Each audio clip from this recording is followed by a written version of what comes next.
ఈ లోకంలో అనేకులకు కొంతమంది క్రైస్తవులకు ఉండే ఒక ప్రశ్న ఏంటంటే, మన పాపముల గురించి యేసు ప్రభువారు ఎందుకు చనిపోవాలి? మన పాపములను క్షమించాలి అంటే దేవుడు చనిపోవాలని. అయితే జాగ్రత్తగా వినండి.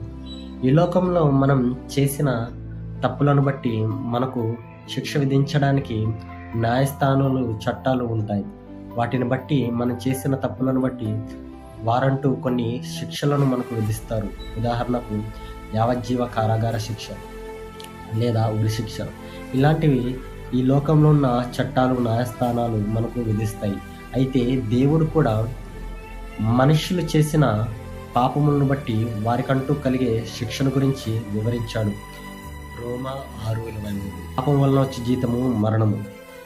అయితే దేవుడు ఏ మనుష్యుడు నశించిపోవటం ఆయనకి ఇష్టం లేదు కాబట్టి యోహాను 3:16 ప్రకారం దేవుడు లోకమును ఎంతో ప్రేమించను కాగా తన అద్వితీయ కుమారునిగా పుట్టిన వాని యందు విశ్వాసం ఉంచి ప్రతివాడును నశింపక నిత్య జీవం పొందినట్లు ఆయనను మనకు అనుగ్రహించను.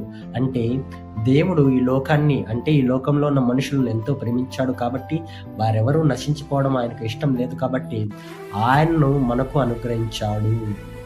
మన పాపం నిమిత్తమై ప్రభువైన యేసుక్రీస్తు వారు మరణించారు. అయితే నోటి మాటల ద్వారా ఆయన మనల్ని క్షమించవచ్చు కదా? ఏ ప్రభువైన యేసుక్రీస్తు వారే మరణించకుండా ఆయన మనల్ని క్షమించవచ్చు కదా అని మనం ప్రశ్నిస్తే దేవుడు అంటాడు, ఆయన తన స్వభావానికి వ్యతిరేకంగా ఏదీయూ చేయలేడు. దేవుడి యొక్క స్వభావం ఏంటంటే పాపం చేసిన వారికి శిక్ష కలగాలి, అది ఎవరైనా సరే. అయితే దేవుడు మనల్ని ప్రేమించిన దాని గురించి మనకు పాపక్షమాపణ కలిగించడానికి ప్రభువైన యేసుక్రీస్తు వారే స్వయంగా ఈ లోకానికి మనుష్యునిగా వచ్చి పరిశుద్ధంగా జీవించి ఆ పరిశుద్ధుడు పాపులమైన మనందరి శిక్ష యొక్క భారాన్ని ఆయన మోసి శ్రమ నొంది మనందరి నిమిత్తమై శిలోత్యాగం చేసి మరణించి మరలా తిరిగి లేచి ఆయన యొక్క స్వభావానికి ఆయన విరుద్ధంగా, వ్యతిరేకంగా ఏదీ చేయలేడు కాబట్టి ఆయనే శిక్షను అనుభవించి మనందరినీ ఉచితంగా నీతిమంతులుగా తీర్చాడు.